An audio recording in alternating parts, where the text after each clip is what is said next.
Ladies and gentlemen, you are not ready for this. आवाज आ रही है? Okay, so today's topic is one of the most important topic. Okay, तो topic ये है कि newborn care पीडिया का सबसे सोफिस्टिकेटेड और सबसे डेलिकेट टॉपिक है ये. यहाँ पे की गलती आपके लिए बड़ी खतरनाक हो सकती है. ठीक है, क्योंकि ये बहुत छोटा बच्चा होता है और यहाँ से जीवन की शुरुआत हो रही है. अगर आपकी थोड़ी सी आपकी तरफ से लापरवाही होती है तो कहीं ना कहीं थोड़ी समस्याएं हो सकती है. छोटा बच्चा होता है. ठीक है, तो हम लोग आज पढ़ेंगे न्यूबॉर्न केयर या फिर उसको नवजात शिशु परिचर्या भी हम लोग समझते हैं. नेक्स्ट, तो group will be able to आज समझने के वाले ये चीज है कि आपको theoretical knowledge care of newborn की थ्योरेटिकल नॉलेज भी पता लगेगी और कोशिश करेंगे कुछ क्लिनिकल आप चीजों को समझ में आएगा. नेक्स्ट, हाँ ठीक है. तो अभी क्या क्या इसमें और समझ में आने वाला है. न्यूबॉर्न केयर में इमीडिएट और रूटीन केयर क्या होना है. आसान है, तो बहुत ही सिंपल बात है कि कैसे हमको रूटीन केयर किया जाता है. Warmth, care of skin, eyes and care of cord, ये सब आप देखोगे. फिर इम्यूनाइजेशन के बारे में थोड़ा बात करेंगे. ब्रेस्ट फीडिंग के बारे में बात करेंगे. Explain about the follow up care, क्या फॉलोअप केयर है. जनरल ऑब्जर्वेशन ऑफ न्यूबॉर्न क्या है वो हमें देखना है. ठीक है, ये सारी चीजें देखेंगे. नेक्स्ट, तो इंट्रोडक्शन में यही बात होती है कि normal healthy newborn can be best provided by mother's in the supervision of nursing personal. अगर कोई मदर वो उस जिसको प्रेगनेंसी है उसके साथ में अगर कोई नर्सिंग पर्सनल हो तो इजी डिलीवरी हो जाती है. आजकल डिलीवरी को भी जो है इंस्टीट्यूशनल डिलीवरी करने का प्रयास किया गया, क्योंकि कुछ चीजें थोड़ी गड़बड़ होने लग गई कि भाई जो ब्लेड है जिससे कट करना है वो स्टेलाइज नहीं, जिसके कारण बहुत सारी चीजें. और उसी चीज को बढ़ाने के लिए जो है जननी सुरक्षा योजना, ये सारी चीजों को शुरू किया गया कि आप जो भी आए लेक प्रलोभन टाइप का हुआ कि भाई आप आइए और इंस्टीट्यूशनल डिलीवरी कराइए. ठीक है, नहीं तो डिलीवरी को नेचुरल प्रोसेस है, अपने आप घर पे भी हो सकता है. लेकिन क्योंकि बहुत सारी चीजें साफ सुथरी नहीं हो रही थी इसके लिए फिर उसके बाद मदर्स को 80% न्यूबॉर्न बेबी बहुत कम मिनिमम केयर को चाहिए होती है उनको. तो नॉर्मल टर्म बेबी जो है वो मदर के साथ रखा जाता है और ना चाहिए ना कि नर्सरी के अंदर, है ना. अमूमन बड़े हॉस्पिटल्स में क्या करते हैं पूरा नर्सरी में डाल देते हैं. तो उससे क्या होता है कि बच्चा स्टेबल होने में थोड़ा सा उसको समय लगता है. और रूमिंग इन यानी कि साथ में रखने का जो है वो क्या क्या करता है, वो इमोशनल बॉन्डेज, क्रॉस इन्फेक्शन को वो करता है. कोई का कोई ले रहा है वो सब थोड़ा सा बचत होती है, माँ के पास रहता है. और nursing care of the baby जो है वो सेल्फ कॉन्फिडेंस इसका माँ का भी बढ़ता है. ठीक है, और nursing care of healthy newborn जो है वो शुड बी इमीडिएट केयर जो है वो उनको प्रोवाइड होनी चाहिए. नेक्स्ट, नेक्स्ट तो ये इस तरह का पैदा होने के बाद कुछ शाइनी न्यूबॉर्न लगता है चमकता हुआ, क्योंकि उसके चारों ओर क्या है अम्नियोटिक फ्लूइड. और ये इसका देखिए आप नोवो कॉर्ड है. ठीक है, अम्बिलिकल कॉर्ड है. ठीक है, बच्चा क्राई करना चाहिए, एक बहुत जरूरी चीज है, होता है वही बच्चा हमको चाहिए. थोड़ी बहुत एक्रोसाइनोसिस जो है वो ये हो सकती है, नीलापन जो आपको दिख रहा है तो एक्रोसाइनोसिस बोलते हैं. ठीक है, ऑक्सीजन सेचुरेशन जो है शुरुआती जब हम देखते हैं जो हमारा बेबी है उस समय ऑक्सीजन सेचुरेशन देखते हैं तो सिर्फ 80-70 रहता है, जो कि धीरे धीरे धीरे विद इन 5 to 10 मिनट्स 90 तक पहुंच जाता है. Next please. इमीडिएट और बेसिक केयर में क्या होता है कि मेजॉरिटी ऑफ बेबी जो है क्राई एट बर्थ है ना, तो वो क्राई करते हैं तो उनको बहुत ज्यादा रिसस्पिटेशन और रेस्पिरेशन के लिए कोई असिस्टेंस की जरूरत नहीं पड़ती है. और हेल्दी नॉर्मल न्यूनेट जो है वो need only warmth breast feeding, को थोड़ा गर्माहट चाहिए, ब्रेस्ट फीडिंग उनको चाहिए होती है. और ऐसा आप जो है थोड़ा सा इन्फेक्शन और इंजरी से उनको प्रोटेक्ट करना पड़ता है. फिर after cutting the umbilical cord aseptically baby kept dried, उसको बस थोड़ा सा ड्राई रखना होता है और उसको जो है बच्चे को वार्मथ के लिए थोड़ा रैप करना चाहिए और quickly assess to the normal characteristic. और कॉन्जेनाइटल मालफॉर्मेशन, ये सारी चीजों को हमें चेक करना है. एनाटॉमिकल मालफॉर्मेशन तो कोई नहीं हो रही है. Identification tag to be identified, है ना. आइडेंटिफिकेशन टैग एक बांध के देखो. अब यहाँ पे बहुत कम डिलीवरी जब हो रही है जो है, और जगह जहाँ सुबह से शाम तक 2 से 3 4 डिलीवरी हो रही होती है वहां पर बच्चों का चूंकि बहुत सारी शक्लें एक जैसी रहती है इसलिए जो है उनका बदल जाना बहुत कॉमन होता है. इसलिए आइडेंटिफिकेशन टैग डालना बहुत आवश्यक होता है. ठीक है, तो टैग डाल देना चाहिए. और उनका जो है recording should be done accurately about the event of the birth baby. उस समय क्या हुआ, कैसा सेक्स था, वो कह रहा रिकॉर्डिंग करो, पर इतना ज्यादा वो होता नहीं है कि हम वो करें. ठीक है, और कैसा बच्चा है, टाइम डेट तो हमको जरूर देखना चाहिए कि क्या टाइम है, क्या डेट पे बच्चा पैदा हुआ है. ठीक है, सेक्स क्या है बेबी का, ये बहुत जरूरी है. इंडिया में मेल फीमेल का बड़ा झंझट है. ठीक है, पुराने टाइम की पिक्चरों में दाइयां बदल देती थी, वो कहीं बदल पल रहा है, वो कहीं पल रहा है. तो ये सब चीजें बड़ी कॉमन हो जाती थी. Mother and baby should transfer to the ward usually after 1 hour of observation. और डिलीवरी रूम से जो है उसको वार्ड में शिफ्ट कर देना चाहिए. सिक और एट रिस्क जो यूनिट्स होते हैं उनको जो है जरूर जो है केयर के लिए हमको देखना पड़ेगा. ठीक है, तो हाई रिस्क प्रेगनेंसी और ये सब आइडेंटिफाई करके हमें रखनी पड़ेगी कि कौन से वाले न्यूबॉर्न को जरूरत पड़ने वाली है. नेक्स्ट, बहुत सारे स्कोर होते हैं, बहुत सारी चीजें होती है जो हमको देखनी होती है. जैसे अबगार स्कोर एक जो है मेन स्कोर होता है, इसके अंदर respiration, crying, reflexes, irritability, pulse rate, skin का कलर और मसल टोन होती है. हमने पहले भी बात करी थी, देखो कि जो बच्चा होता है वो सेमी फ्लेक्स पोजीशन में रहता है. आप सीधा करोगे टोन थोड़ा हायर साइड में रहती है. तो आप जैसे हाथ सीधा करोगे वापस जो है आर्म रिक्वाइन बोलते हैं उसको, आपने हाथ खींचा तो फिर से चला जाता है. नेक्स्ट, ये अबगार स्कोर का है. अबगार स्कोर 5 चीजों से बना हुआ है.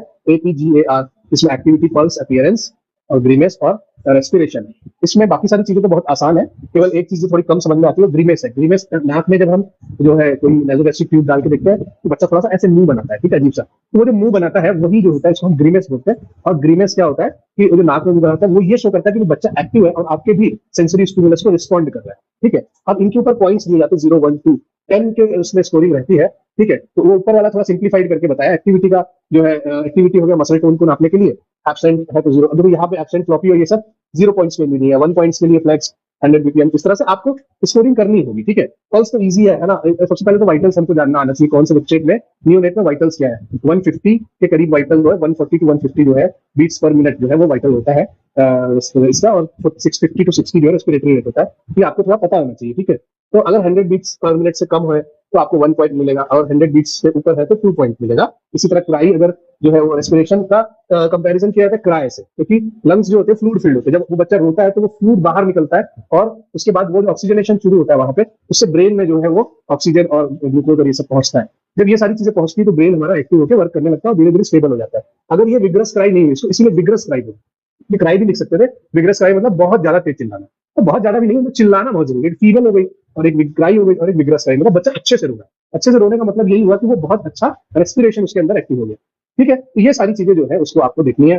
फिर अपीयरेंस में देखो कलर भी है, ब्लू प्लेन एकदम सफेद पड़ा या नीला पड़ा बेबी है, तो इसका मतलब है कि वहां पे बहुत एक्टिविटी है नहीं। पिंक बेबी हो, एक्सेप्ट पिंक बेबी होना चाहिए, ठीक है। जैसे मैंने पहली पिक्चर में बताया, हाथ पैरों में थोड़ी साइनोसिस होना कॉमन है, इसको हम लोग एक्रोसाइनोसिस बोलते हैं, ठीक है। तो उससे कंफ्यूजन नहीं होना चाहिए। तो साइनोसिस इस साइड पे इस रीजन में होने लगती है तो या इसको सेंट्रल साइनोसिस बोलते हैं, वहां पर जो है फिर हमको थोड़ा सा पेन लेना चाहिए, ठीक है। नेक्स्ट इसी पे आओ, अबगार पेन, बैक करो, बैक करो, इसी का उल्टा, ठीक है। अब अबगार स्कोर जो है इसमें एक चीज और रहेगी कि अबगार स्कोर को 10 पॉइंट के अंदर बताया जाता है।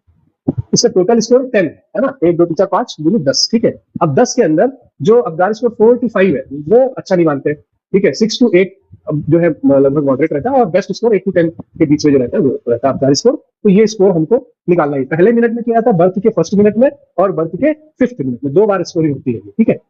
ठीक, नेक्स्ट। तो अभी डेली रूटीन के हमें क्या करना है। Major goal of the nursing care of the newborn is to establish and maintain homeostasis. Homeostasis का मतलब बैलेंस, ठीक है। Stability in the normal physiological state, ठीक है। नॉर्मल फिजियोलॉजिकल जो उसकी स्टेट है उसकी स्टेबिलिटी उसको करना पड़ेगा, ठीक है। Next, warmth is provided by keeping the baby dry with adequate clothing, ठीक है। कैसे वार्मथ प्रोवाइड करें, बढ़िया क्लोथिंग आप दीजिए। Baby should be kept to the side of the mother और mother body temperature to keep baby warm. तो एक कंगारू मदर केयर केएमसी जिसको हम बोलते हैं वो भी हम कर सकते हैं।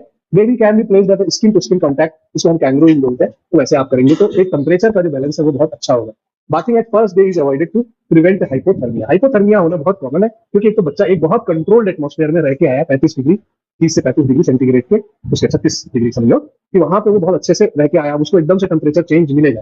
तो पहला क्या हो सकता है कि वो इस गर्मी में पैदा हो, तो वहां इस वक्त 40 डिग्री 45 डिग्री सेंटीग्रेड का टेम्परेचर है, तो यहाँ पे क्या प्रॉब्लम होगी, यहाँ डिहाइड्रेशन होने की प्रॉब्लम ज्यादा होगी, ठीक है। इसी तरह से अगर वो 20 के आसपास के टेम्परेचर में पैदा होगा तो हाइपोथर्मिया होने का चांस बहुत होता है कि एडजस्ट करने टेम्परेचर, बाहर के टेम्परेचर से एडजस्ट करने में उसको मेटाबॉलिक जो है वो करना पड़ेगा, बहुत सारी एटीपी लॉस होगी उसकी टेम्परेचर को एडजस्ट करने में। तो इसलिए हाइपोथर्मिया होने के चांसेस बहुत होते हैं, है ना। तो ये इस तरह का बेबी आपको दिखेगा, अच्छे से आप उसको रैप कर दीजिए चारों ओर से। ज्यादातर जो उसका वो है हीट है वो ऊपर स्कल की तरफ से लॉस होती है, क्योंकि स्कल की स्किन बहुत पतली होती है, फिर वहां किसी तरह का कवर नहीं होता है, और सीधा जो उसका बोन्स है वो भी बहुत पतले होते हैं, सूचर्स नहीं होते हैं अभी, तो वहां से बहुत ज्यादा लॉस होने के चांसेस ज्यादा है इसके हीट के। नेक्स्ट नेक्स्ट, तो ये इस तरह से आप कैंगरू मदर केयर की तरह आप इसको ले सकते हो। वैसे तो इसमें देखो वो है दिखा रहे हैं इसमें कपड़े के साथ में, लेकिन actually skin to skin contact होना चाहिए, ठीक है। नेक्स्ट, ब्रेस्ट फीडिंग होनी चाहिए, baby should be put to the mother's breast, okay, within half an hour, ठीक है। आधे घंटे के अंदर आप इसको कर दीजिए। और बहुत ज्यादा मदर जिसे जो है वो एक्सर्शन ऑफ लेबर, जो उसको बहुत सारा दम लगाना पड़ा है, उस सबसे जो है उसको रिलीफ होता है। कोलोस्ट्रम जो है हमेशा देना चाहिए, फर्स्ट मिल्क जिसको हम कोलोस्ट्रम बोलते हैं वो हमेशा देना चाहिए। कुछ जगहों पे उसको डिस्कार्ड कर दिया जाता है, ऐसा नहीं करना चाहिए, उसके अंदर भी सबसे ज्यादा एंटीबॉडीज होते हैं, ठीक है। Mother should be informing about importance of techniques and breast feeding. Breast feeding की टेक्निक्स जो है उनको जो है मदर को कहीं ना कहीं अच्छे से पता होना चाहिए। Demand feeding should be encourage, बच्चा जब रोए तब जो है उसको जो है पिलाइए। वैसे हम लोग सेट करते हैं कि 2 घंटे में एक बार आप पिलाइए ही, ठीक है। और बीच में अगर रो दिया तो फिर पिला दीजिए, ठीक है। एक्सक्लूसिव ब्रेस्ट फीडिंग जो है इस तरह से करनी चाहिए। तो ये आपका एक केएमसी का वो दिखा रहा है। Next next, skin care and baby bath, baby should be clean off with blood, mucus and meconium, ये सारी चीजें आपको क्लीन कर देनी चाहिए। Vigorous attempt to remove vernix caseosa, vernix caseosa एक व्हाइट कलर की लेयर होती है जो स्टेज पर रहती है, उसको हटाने की कोशिश जबरदस्ती नहीं करनी चाहिए, कुछ दिन में छूट जाता है। और जो है कोशिश ये करनी चाहिए हट जाए, लेकिन पूरा एकदम कोशिश एकदम बिल्कुल भिड़ जाओ नहीं, लेकर के उसको रेगमाल लेके बैठ के घिसके पेशाब करने, ऐसा नहीं करना है, ठीक है, वो हो जाता है धीरे से। ठीक, फिर उसके बाद baby bath can be given in the hospital using warm water and warm room, bathing should be avoided in open place during winter. जो है बेबी को बहुत ज्यादा बात नहीं कराना, सिंपल स्पॉन्ज उससे पोंछ लेना। नेक्स्ट अब ये है वर्निक्स कैसियोजा जो उसके अंदर व्हाइटिश व्हाइटिश जो है पिक्चर में दिख रहा है, उसी को जबरदस्ती छुड़ाने की जरूरत नहीं होती है। और कोशिश हम कैसे करते हैं कि हम उसको बला तेल के माध्यम से बहुत अच्छा वो छूट जाता है, तो ऑयल अगर बला तेल, और लिखा भी है कि प्रसूति क्लेशितम चालू बला तेल से बेबी को जो भी प्रसूति क्लेशित मदर है या बेबी है, स्पेशली ये मदर के लिए नहीं बेबी के लिए है, तो प्रसूति क्लेशित बेबी को बला तेल से सिंचन करना चाहिए। इसी सिंचन में आप अगर आप यहाँ पे पूरा वो लगाएंगे तो बहुत इजीली ये वर्निक्स कैसियोजा छूट जाता है। और एक बला तेल लगाने से उसको पूरा एक जो है एडिपोज या फिर आपको ऑयल का एक लाइनिंग हो जाती है, जो कि जो डायरेक्ट हीट लॉस होता है उसको कम करता है। Next olive oil, coconut oil, ये सब आप बोल रहे हैं 3 से 4 हफ्ते के बाद देना चाहिए। भाई हम लोग तो तुरंत लगा देते थे और उससे बहुत फायदे भी होते हैं। Oil massage improve the circulation and muscle tone, ये सही बात भी है, तो उसी समय कर लेते हैं हम लोग। तो oil massage should be given before bathing और exposure to the morning sunrays in important source, तो शुरू में दिन से तीसरे चौथे दिन से आप ये काम शुरू कर सकते हो। टेल्कम पाउडर और ये सब आप लगा सकते हो ग्रोइंग बटन इन सब एरिया में। Next care of umbilical cord बहुत जरूरी है, आपको 2 से 3 इंच के अनुसार उसको कट कर देना चाहिए। एक डिस्पोजेबल अम्बिलिकल कॉर्ड इसको लगा देनी चाहिए और उसका थोड़ा क्लीनिंग करने के बाद अच्छे से टाई कर देना चाहिए। उसको टाई अलग से करने की जरूरत नहीं, अम्बिलिकल कॉर्ड के अंदर ऑलरेडी टाई होता है, ये वैसे टाई नहीं करना है, तो थोड़ा बहुत पोंछ सकते हो। ठीक है, आमतौर पर 5 से 7 दिन में वो गिर जाती है और वहां गिरने के बाद स्टम्प जो रह जाता है जहां पे वो लगी रहती है, वहां थोड़ा इन्फेक्शन के चांसेस होते हैं, उससे बचाना चाहिए। नो ड्रेसिंग और ये सब नहीं लगानी चाहिए, कॉर्ड को खुला रखना चाहिए, सूख जाता है। Normally it falls after 5 to 10 days, जैसा कि बताया गया। Application of triple dye junction वाले ये सब जो है बताया गया, लेकिन आवश्यकता पड़ती नहीं है, आप कुछ मत करिए तो भी वो सूख जाता है। नेक्स्ट आई के केयर के अंदर क्लीन आई को अच्छे से करना चाहिए। कई बार क्या होता है आई से जो है हल्का जो है उसमें आपको वो दिखाई पड़ेगा म्यूकस टाइप का निकलता हुआ, ऐसे केसेस क्यों होते हैं? क्योंकि जो मदर की वेजाइनल ट्रैक्ट होती है वो इन्फेक्टिव होती है कई जगह पे, जिसकी वजह से दोनों के ऊपर इन्फेक्शन लग सकता है। तो ऐसे में आप सिंपल जो है उसको मदर को पोंछने के लिए बोल दीजिए।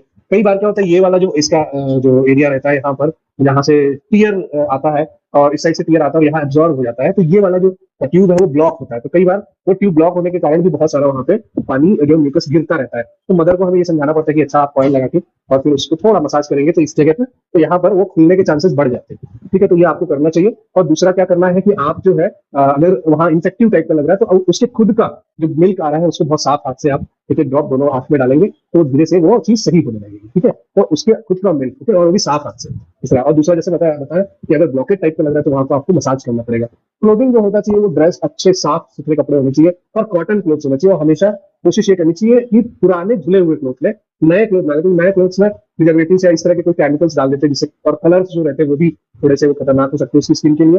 लार्ज बटन सिंथेटिक फ्रॉक, आप ये सब नायलॉन नैपकिन से सब अवॉइड करिए। ट्रायंगुलर शेप की नैपकिन को यूज करिए।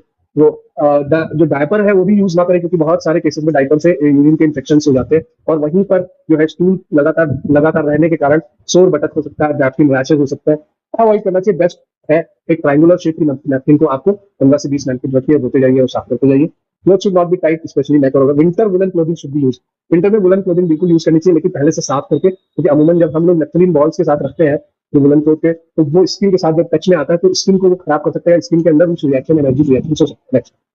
जनरल केयर के अंदर newborn should be kept with mother, रखना चाहिए अच्छे रूम में, वेल वेंटिलेटेड हो, जिसको हमारे तुम्हारा घर भी बोला गया। ठीक है, और निश्रमण संस्कार और ये सारी चीजें पहले से बताई गई। Baby should be handled with gentle approach after hand washing. No infected person, जो कोई सर्दी जुकाम जिसको है उसको दूर रखो। ठीक है, फिर baby should allow to sleep in the supine position, जो कि हेल्प करता है कि जो है बच्चा जो है एक सडन इन्फेंट डेथ सिंड्रोम होता है सीधा सोने से, तो उसको प्रोन या सुपाइन पोजीशन ज्यादा उसके लिए अच्छी होती है। फिर जनरल क्लीनलीनेस इसको भी maintain and surrounded to be kept clean, है ना, तो आसपास की चीजें बहुत साफ सुथरी रखनी चाहिए। वेट नैपीज जो है शुड बी चेंज इमीडिएटली है, बहुत देर तक वेट नैपीज नहीं रखनी चाहिए। ऑब्जर्वेशन जो है थॉरो ऑब्जर्वेशन रखना चाहिए और डिटेक्शन ऑफ कोई एबनॉर्मेलिटी तो नहीं है। Temperature, pulse, respiration, feeding behaviour, stool, urine, sleep pattern, ये सब आपको देखना होगा। हम पहले 2 दिन तक एक वाइटल चार्टिंग करते हैं, कब उसने लैट्रिन किया, कब उसने जो है स्टूल पास किया, कब यूरिन पास किया, ये सारी चार्टिंग, कितना वो मिल्क ले रहा है और किस प्रकार से कब, तो ये पूरा वाइटल चार्ट हमने बना रखा है, वो हम यूज करते हैं। Mouth, eyes, God, skin should be looked for any infection, इस तरह से तो नहीं। नेक्स्ट वेट रिकॉर्डिंग करना चाहिए। वेट एक्चुअली बच्चे का 2.5 से 3 किलो का एवरेज वेट होता है हमारे इंडिया के अंदर, उससे कम में अगर वेट है तो लो बर्थ बेबी कहलाता है। Most infant double their weight by 4 to 5 months, और ये भी देखा जाता है लगभग 30 ग्राम जो है पर डे के हिसाब से वजन बढ़ता है। ठीक है, फिजियोलॉजिकल लॉस नहीं होता, रिमूवल ऑफ कुछ लॉस पहले हफ्ते में 10% वेट लॉस होता ही है। तो माए अमूमन कंप्लेंट करती है कि जो है ये बच्चा हमारा हुआ तो 2.5 किलो का था, लेकिन अभी ये 2 किलो कुछ का रह गया है। तो उनको ये समझाना पड़ता है कि पहला जो 7 दिन होता है उसके अंदर 10% वजन जो है वो लॉस होता है, तो उसमें कोई परेशानी की बात नहीं है। और एक एवरेज के तौर पर हर दिन 30 ग्राम वजन बढ़ता जाएगा पहले 3 महीने में। तो 3-3 की बात रखिए, याद रखेगा आपको, ठीक है। फिर उसके बाद थोड़े दिन में वो रिगेन करने लगता है जैसा फीडिंग उसकी अच्छी होती है। नेक्स्ट, तो ये आप वेट आप देख सकते हैं, एक अच्छे आपका वेट वाला चक्कर हो चुका है, तो आपको एक अच्छे वेट स्केल के ऊपर, डिजिटल वेट स्केल के ऊपर लेना चाहिए। नेक्स्ट, इम्यूनाइजेशन बहुत जरूरी है। फर्स्ट वीक ऑफ लाइफ के अंदर आपको इम्यूनाइजेशन कराना है। पहला ही जो होता है वो हेपेटाइटिस बी हमको देनी चाहिए, उसके बाद बीसीजी और पोलियो हमको देना चाहिए। नेक्स्ट डे में हमको देना, as soon as the baby get stable within इन 24 hours you have to give BCG and this OPV, okay. फिर उसके बाद इंस्टीट्यूशनल डिलीवरीज के अंदर जैसे होता है बीसीजी और जीरो पोलियो दे देना चाहिए। हम उस डोज को पोलियो जीरो डोज बोलते हैं। आउटसाइड होम डिलीवरीज के अंदर ये पहले आकर के उनको बोल देना चाहिए कि भाई आप आपके जैसे अगर हो भी गया है, डिलीवरी होम डिलीवरी हुई है, तो ask them to come and take the vaccine shots. आगे बढ़ो, ठीक है। फॉलो अप करना चाहिए। Each infant should be followed up at least once every month and after 3 month. हर 3 महीने में एक बार उनको देखने के लिए आना चाहिए, और subsequently 3 month interval till 1 year of the age, ठीक है। पहला 3 महीना तो 1.5, 2.5, 3 हम ऑलरेडी टीका लगाते हैं तो देखते ही।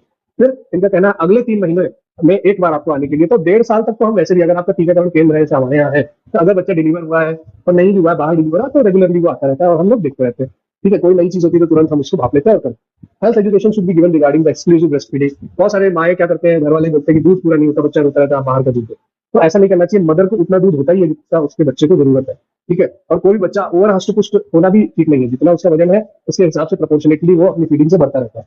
और ये तो बहुत ज्यादा कल्चर में है कि जो है उसको ऊपर का दूध देना है, ऊपर का दूध देना है। माँ बाप उसके जो मदर है उसके नाना नानी दादा दादी का बड़ा प्रेशर रहता है। तो अमूमन हमको ये अवॉइड करना चाहिए, क्योंकि इससे नुकसान ये होता है कि अगर हम टॉप फीड देने लग जाते हैं तो मदर का फीड जो है वो आना कम हो जाता है। तो ये जो है सप्लाई चेन रिएक्शन होता है, जितना बच्चे की जरूरत होती है उतना मदर का दूध बनता है। फीडबैक मैकेनिज्म होने से वो फिर नहीं आप पिला पाती मदर, तो वो चला जाता है। नेक्स्ट, कंक्लूड इसमें करते हुए यही है कि newborn care is very essential है, और इसमें इसको सही से करेंगे तो मॉर्बिडिटी और मोर्टिलिटी वो जो है बनी रहे, बच्चे की जो है कम हो जाती है। इसलिए साफ एसेंशियल होना चाहिए। नेक्स्ट, अब आते हैं जो हमारा एक और वो है वो नवजात शिशु परिचर्या है, क्या आयुर्वेद के अंदर चीजों में दिया है। नेक्स्ट, तो हम इसमें जो है इंट्रोडक्शन क्या देखने वाले हैं, इसके अंदर हम चरक शिशु और वाग्भट के अनुसार क्या क्या चीजें होने वाली है वो हम देखते हैं। और इनमें एक्चुअली अलग अलग सीरीज है, लेकिन एक कॉमन देखा जाए तो सबसे पहले प्राण प्रत्याज्ञान, नाभिक छेदन, नाभि नाल का छेदन, मुख विशोधन, पिचु धारण, जात कर्म, गर्भोदक वमन, रक्षा कर्म और ये सारी चीजें हम देखते हैं। नेक्स्ट, नवजात शिशु परिचर्या आयुर्वेद में बहुत अच्छे तरीके से बताई गई, और newborn care explain different authors ने अलग अलग बताया। ऑल दो स्टेप्स जो है वो लगभग सेम है, पर ऑर्डर्स लगभग आगे पीछे हो जाते हैं। तो इसका कारण यह है क्योंकि वो अलग अलग रीजन के थे, रीजन वाला कारण वाला रीजन अलग अलग जगहों के होने के कारण जो है चीजें अलग अलग हो गई। नेक्स्ट, तो चरक कहते थे प्राण प्रत्यागमन, स्नान, मुख विशोधन, ठीक है। फिर गर्भोदक वमन, नाल छेदन, जात कर्म और रक्षा कर्म ये होना चाहिए एक सीरीज में। सुश्रुत कहते थे मुख विशोधन, पिचु धारण, नालक छेदन, जात कर्म, स्नान। तो ये आपको याद करना पड़ेगा, अलग अलग शास्त्रों के अनुसार नवजात शिशु परिचर्या पूछ ली जाती है। तो वाग्भट कहते थे भाई उल्वा परिमार्जन, सबसे पहले आप उल्वा निकालिए जो इधर उधर लगा हुआ है वो, प्राण प्रत्यागमन फिर करिए, नालक छेदन करिए, फिर स्नान करवाइए, पिचु धारण करवाइए, स्वर्ण पाचन कराइए, गर्भोदक करवाइए, वमन कराइए, जात कर्म कराइए। जात कर्म और स्वर्ण पाचन एक ही चीज है, अलग अलग नहीं, जात कर्म में ही वो क्या है।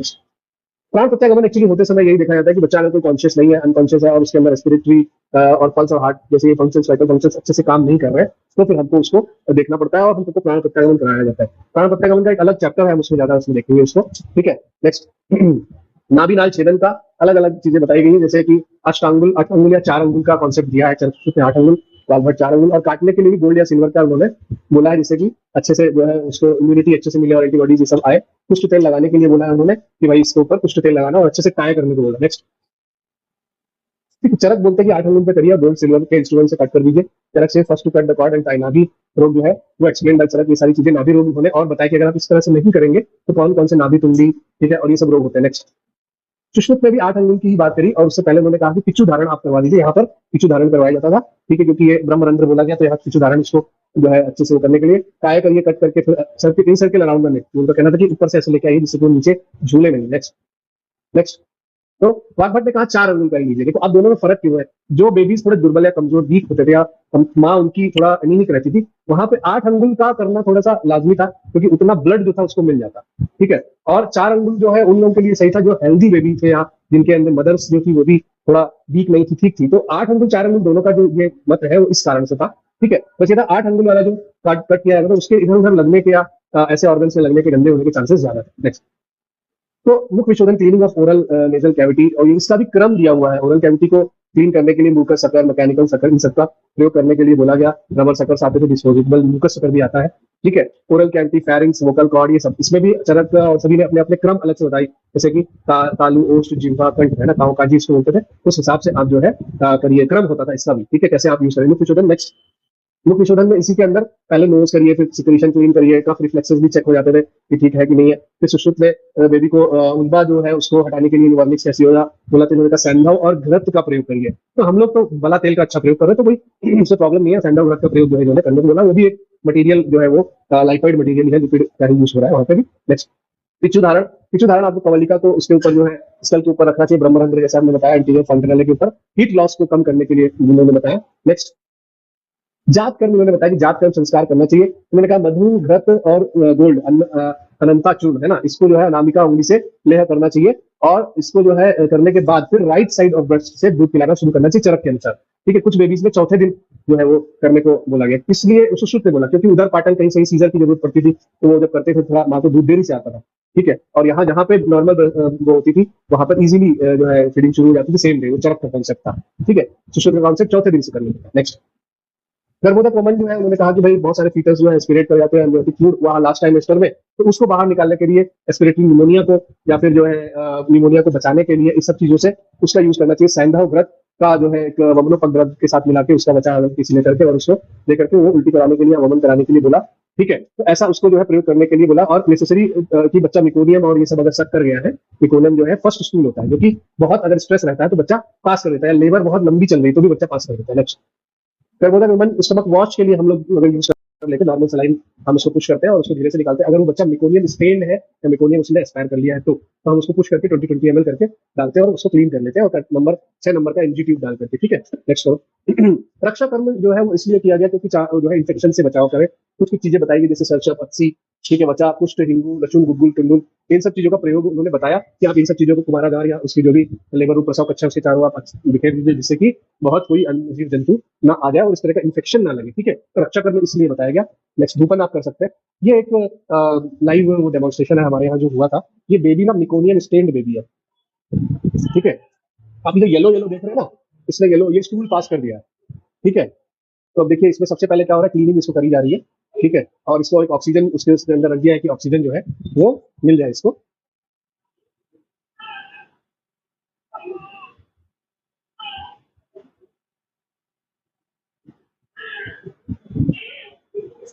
थोड़ा बहुत ब्लीडिंग हो जा चुकी है क्योंकि अम्बिलिकल कॉर्ड के अंदर वो ब्लीड कर रहा होता है। फिर ये देखिए आप क्लीनिंग लेस क्योंकि ये बच्चे ने मिकोनियम पास कर दिया, और इसका थोड़ा सा मिकोनियम पास करने के अलावा जब बच्चा जो एमनियोटिक फ्लूइड होता है वो कम हो जाता है तो ऐसी येलोइश कवरिंग जैसी भी आ जाती है। बहुत अगर वो बच्चा बहुत दिन तक रहा हो या जो लेडी हो उसका जो फ्लूइड है वो कम हो गया हो तो भी कवरिंग जो है वो थोड़ा सा येलो कलर की, तो क्लीनिंग करते हैं, ठीक है। अम्बिलिकल कॉर्ड देखिए कट करके उन्होंने दे दिया हमको, जो लेबर वाले थे हमको, अब उसकी प्रॉपर कटिंग जो है यहाँ से करनी है, ठीक है। और सारी चीजें फिर हम धीरे धीरे वो करके, ऑक्सीजन हमने इसलिए दिया क्योंकि मैंने बताया सेचुरेशन उस वक्त कम हो रहा होता है। चलिए कुछ कुछ चीजें देखते हैं। इस बच्चे के अंदर क्या आपको कोई कमी दिख रही है क्या?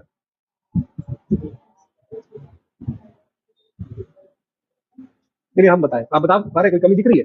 इसका बॉडी देखो, इसके अंदर कहीं एक छोटा सा, हर जगह तो ये कलर सही है लेकिन यहाँ पे ब्लैक कलर सा दिख रहा है, ठीक है। ब्लैक कलर ये जो है ये कुछ लोग मानते हैं कि हाँ, ऐसा सुनने में आता है कि भाई जब इसको सजा मिल रही थी नरक में या कहीं होगा तो भगवान इसको उससे दाग देते हैं उसकी रॉड से, इसकी वजह से काला होता है, पर ये ऐसा है नहीं। एक्चुअली ये क्या फैट है ना, ये यहाँ पे ब्राउन फैट है, डिपॉजिट किया गया है, डिपॉजिट रहता है और यहाँ से ही बच्चे को 4-5 दिन के लिए अच्छी एनर्जी मिलती है जिससे कि वो जो है हीट पैदा कर सके। नेक्स्ट, ठीक है, ये इसके अंदर आपको क्या कमी दिख रही है बताइए। देखो बला तेल ही रखा हुआ है, ठीक है, बला तेल है, ये का शक्कर है, ठीक है, हम पोछ पोछ के अच्छे से रखते जा रहे हैं। ये टेम्परेचर के लिए है, ये एयर सेंसर है, ठीक है, लड़का है, कट किया हुआ है कॉर्ड। यहाँ देखो इतनी सारी चीजें जानकारी मिल रही है। एक बड़ी स्पेशल जानकारी बताओ, ये देखो ये भी वो भी रखा हुआ है, cord cutter, disposable cord clamp रखा हुआ है। ये इसमें और खास क्या दिख रहा है कुछ बता सकते हैं? हाँ ये ना, ये क्लब फुट है, एक है ना, क्लब फुट का एग्जाम्पल है, हमारे यहाँ पैदा हुआ बच्चा हुआ है, क्लब फुट है। नेक्स्ट, इसमें क्या आपको कमी दिख रही है बताइए?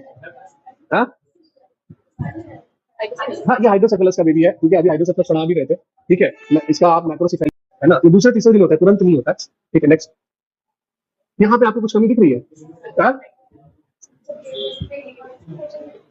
देखो ये अगर आप देखोगे तो ये कंटूर देखिए इस साइड का, ठीक है, ये एक्चुअली सिफेलोहेमेटोमा है। दो टाइप के बर्थ इंजरीज होते हैं, एक होता है कैपुट सक्सिडेनम दिखता है और एक होता है सिफेलोहेमेटोमा। ये सिफेलोहेमेटोमा है क्योंकि इसका आप ये कंटूर देखेंगे ना तो ये आपको स्किन के उसमें नहीं दिख रहा है, ये कंटूर अलग सा दिख रहा है, ठीक है। तो इसमें जो है कई बार ब्लीडिंग हो गई होती है जिसकी वजह से वो वहां पर बन जाता है सा कंटूर। और इसको पढ़ाएंगे जब बर्थ इंजरीज पढ़ेंगे तो और डिटेल में जाएंगे। फिलहाल ये तुमको कंटिन्यूअस नहीं दिख रहा है, इसलिए ये जो है सिपेलर रोबोटोमा में। नेक्स्ट, तो क्या कुछ इसमें कुछ समझ में आ रहा है ये क्या हाँ पकड़ में आ सकता है क्या चीज है ये? देखो ये है एक एम्बिगुअस जेनेटिला। ये जेनेटिला प्रॉपर नहीं है, मतलब ये जो आप एनेकोइड्स देखते हैं ना, इनक्स देखते हैं, जो आप सुनते हैं उनके बारे में, ये देखो यहाँ पर ना ही टेस्टिकल्स सही से दिख रहे हैं और क्लाइटोरिस भी थोड़ा सा बड़ा दिख रहा है। तो एम्बिगुअस जेनेटिला है यहाँ पे, अभी पता नहीं है, मतलब पता ही नहीं है कौन सा जेनेटिला इसका, कौन सा सेक्स ये है। ठीक है, नेक्स्ट, ज्यादातर फीमेल ही बोला। यहाँ पे कुछ कमी दिख रही है आपको? पैरा में ये एम्नियोटिक बैंड्स है। ये क्या है एम्नियोटिक बैंड? जब जो फ्लूइड होता है जो एम्नियोटिक फ्लूइड, वहां पर जो है उसी फ्लूइड के अंदर कुछ बैंड्स से बन जाते हैं जो कि ब्लड फ्लो आगे का रोक देते हैं। इस तरह के प्रेजेंटेशन दिखाई पड़ते हैं। नेक्स्ट, ठीक है, ये एक रिफ्लेक्स आपको दिखाने का प्रयास कर रहे हैं। ठीक है, तो अभी ये यहाँ पे जैसे मोरोस रिफ्लेक्स आपने देख लिया। मोरोस रिफ्लेक्स के अलावा नेक्स्ट करें, यहाँ पे क्या कमी दिख रही है बताइए? ये बेबी जो है ये पैदावार अनफॉर्चुनेटली अच्छा नहीं, और हमारे यहाँ कहीं भाई ये दांत जो दिख रहे हैं, बेबी जो है वो टीथ के साथ पैदा हुआ था, नेटल टीथ बोलते हैं। और इस तरह की प्रेजेंटेशन जब भी आपको देखने को मिलती है तो कहीं ना कहीं कॉन्जेनिटल जो एनामली होती है वो रिप्रेजेंट करती है। ठीक है, तो कॉन्जेनिटल एनामली जो है वो हो सकती है इनके अंदर। ठीक है, इस तरह का जो है इसको कार्डियक इशू था और बच्चा नहीं बचा। ठीक है, नेक्स्ट, ठीक है, यहाँ पे आपको आइडेंटिफाई करना है कि एक्चुअली हो क्या रहा है। आप बताओ। ठीक है, तो ये जो बच्चा है ये आपको दिख रहा है कि, ठीक है, फिर देखिए ये जो शेकिंग हो रही है ये एक प्रकार का सीजर या कन्वर्जन है। ठीक है, तो ये दूसरे तीसरे दिन में बेबी को हो सकता है। कारण क्या हो सकता है ना? हाइपोकैल्सीमिया हो सकता है, हाइपोग्लाइसीमिया हो सकता है, हाइपोमैग्नीसीमिया हो सकता है। तो सबसे जरूरी बात यह है कि at the time of birth आपका जो है दूध क्यों पिलाया जाता है, इसलिए कि हाइपोग्लाइसीमिया ना हो। ठीक है, दूसरा हाइपोकैल्सीमिया, फिर से वही बात आपकी दूध वाली बात है। मैग्नीसीमिया इतना ज्यादा नहीं है लेकिन वो भी रहता है। इस तरह से देखा जाए तो ये सारे जो है चीजें हैं, और इस तरह से फिर आज का एक प्रोसेस खत्म होता है। ठीक है, ये न्यूबॉर्न केयर इस तरह से खत्म होता है।